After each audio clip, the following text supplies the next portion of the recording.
মাসে 10,06% হারে পেতেন। সাংঘাতিক ব্যাপার। কিন্তু এখানেই শেষ নয়, আরো রয়েছে আরো চাঞ্চল্যকর তথ্য। ধানের সহায়ক মূল্য কাদের পাওয়ার কথা? ধানের সহায়ক মূল্য পাওয়ার কথা কৃষকদের, কিন্তু কৃষকরা তো ধানের সহায়ক মূল্য পেতেন না। অনেক কৃষক পেতেন না, কারণ কর্মীদেরকে কৃষক দেখিয়ে দুর্নীতি হতো। অ্যাকাউন্ট খুলে ধানের সহায়ক মূল্য ঠিক এভাবেই আত্মসাৎ করা হতো। ঠিক কিভাবে গোটা ঘটনাটা হতো অমিত আমাদের জানাবে। অমিত, এ তো বিস্ফোরক অভিযোগ, চাঞ্চল্যকর অভিযোগ যে কৃষকদের টাকা, ধানের সহায়ক মূল্যের টাকা কর্মীদেরকে কৃষক বানিয়ে অ্যাকাউন্ট খুলে সেখানে পাঠানো হতো।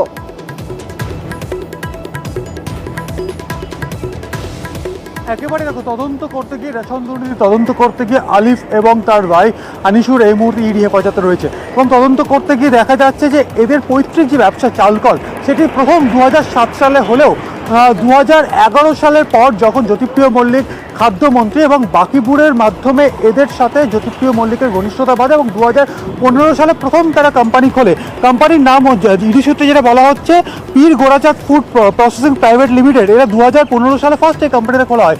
তারপরে 2016 সালে আরও একটি কোম্পানি খোলে এবং ইডি আধিকারিকরা যেটা দাবি করছেন 2018 থেকে 2022-এর মধ্যে আরও 3টি সংস্থা খুলেছিলেন এই দুই ভাই।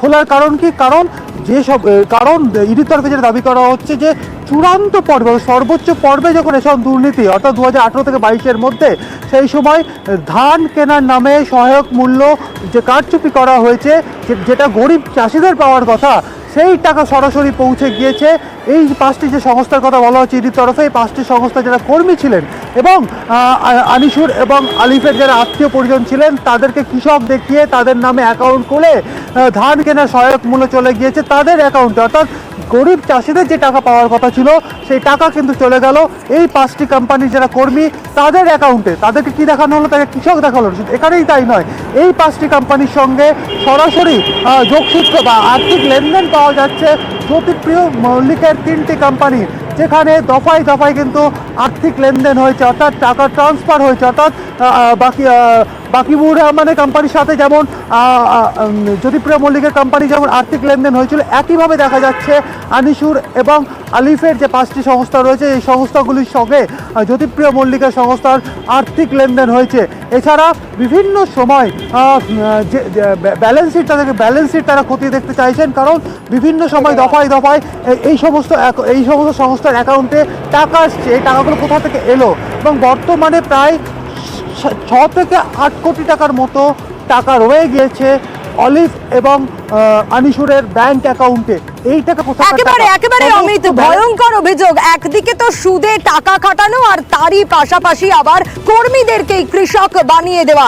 আমরা নজর ফিরে এলাম বিরতির পর। বিরতিতে যাওয়ার আগে ঠিক যে কথা আপনাদের বলছিলাম, ডিভিসি জল ছেড়েছে। ঝাড়খণ্ডে অতি বৃষ্টি আর তার উপর এই জল ছাড়া কোথায় কি অবস্থা দেখাবো আপনাদের। ভয়াবহ পরিস্থিতি তৈরি হয়েছে বিভিন্ন প্রান্তে। আরো জল ছাড়ছে ডিভিসি। মাইথন থেকে ছাড়া হচ্ছে 6,000 কিউসেক জল, পাঞ্চেত থেকে ছাড়া হচ্ছে 1,14,000 কিউসেক জল। এখনো পর্যন্ত মাইথন ও পাঞ্চেত থেকেই ছাড়া হয়েছে 1,20,000 কিউসেক জল, এবং এতে তো বিপদের আশঙ্কা বাড়ছে। আরো বিস্তারিত অর্পণের কাছ থেকেই জানবো। অর্পণ, এই যে ডিভিসি জল ছাড়ছে, এতে তো স্বাভাবিকভাবেই বিভিন্ন এলাকা একেবারে বন্যা পরিস্থিতি তৈরি হচ্ছে, জল জমে রয়েছে, সাধারণ মানুষের মধ্যে আতঙ্ক তৈরি হচ্ছে। একেবারে দেখো, তোমায় বলে রাখি, দুর্গাপুর ব্যারেজ থেকেও কিন্তু ইতিমধ্যেই কিন্তু জল ছাড়ার পরিমাণ ধাপে ধাপে যেমন বাড়ছে।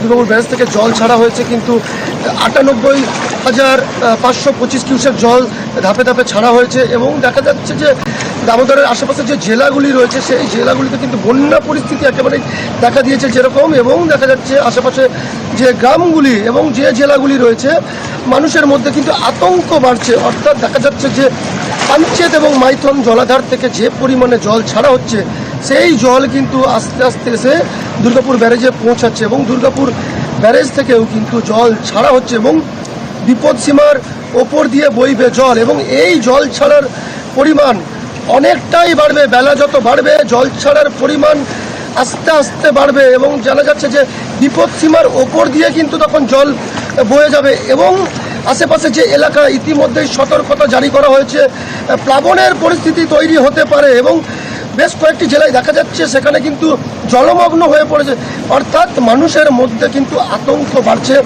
জল ছাড়া কিন্তু এই ডিবিসি কর্তৃপক্ষ ধাপে ধাপে এই জল একেবারে ছাড়ার অর্পণ, পরিমাণ তুমি ঠিক যে বাড়াবে কথা এমনটা- বলছিলে বেশ, কারণ বিভিন্ন প্রান্তের দিকে যদি আমরা নজর দিই ঠিক কোথায় কিরকম অবস্থা, বিভিন্ন জেলায় ঠিক কি ছবি ধরা পড়ছে আরো বিস্তারিত দেখাবো আপনাদের। জগৎবল্লভপুরের ছবিটা আপনাদের দেখানোর চেষ্টা করব, চারিদিক জলমগ্ন, দেখুন সেই ছবিটা। আর এই ডিভিসির ছাড়া জলেই কিন্তু এই বিপত্তি। হাওড়ার জগৎবল্লভপুর একাধিক জায়গায় জল বাড়ছে, একাধিক বাঁধ ভেঙেছে। জগৎবল্লভপুরের কোথায় কি অবস্থা আরো বিস্তারিত দেবাশিসের কাছ থেকে জানার চেষ্টা করব। দেবাশিস, কি পরিস্থিতি ডিভিসির এই জল ছাড়ার জন্য? তো চারিদিক জলমগ্ন, সেখানকার মানুষজন কিভাবে দিন কাটাচ্ছে, স্থানীয় প্রশাসন কি ব্যবস্থা নিচ্ছে?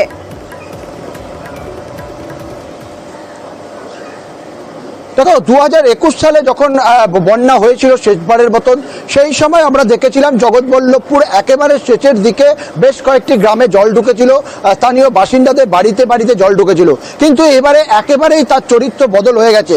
এইবারে কি হলো, হঠাৎ করেই দেখা গেল যে গতকাল থেকে বিভিন্ন জায়গায় যে মূলত দামোদর নদের যে শাখা নদী কানা দামোদর, সেই কানা দামোদরের জল অতিরিক্ত বাড়তে শুরু করলো। কালকে চাদুল এবং যদুপুর গ্রাম যা বিচ্ছিন্ন হয়ে গেল জগৎবল্লভপুরের কাছ থেকে একটি মাত্র রাস্তা এবং সেই যে পোল, সেই পোলের ওপর প্রায় এক মানুষ সমান জল হয়ে গেল।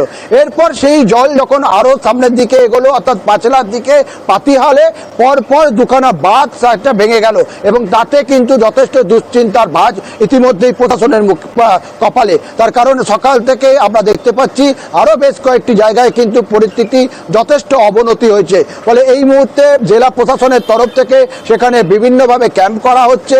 বিডিও থেকে বিধায়ক তারা গতকাল রাত থেকে এই যে বাঁধগুলি রয়েছে সেই বাঁধগুলি সাময়িকভাবে মেরামতির কাজ চালাচ্ছে, বাস দিয়ে সেগুলিকে ব্যবস্থা করা হচ্ছে। তবে একেবারে দেবাশিস, প্রশাসনের তরফ থেকে ব্যবস্থা নেওয়া হচ্ছে, কিন্তু বাঁধ ভাঙায় এখনো পর্যন্ত বিচ্ছিন্ন একাধিক গ্রাম।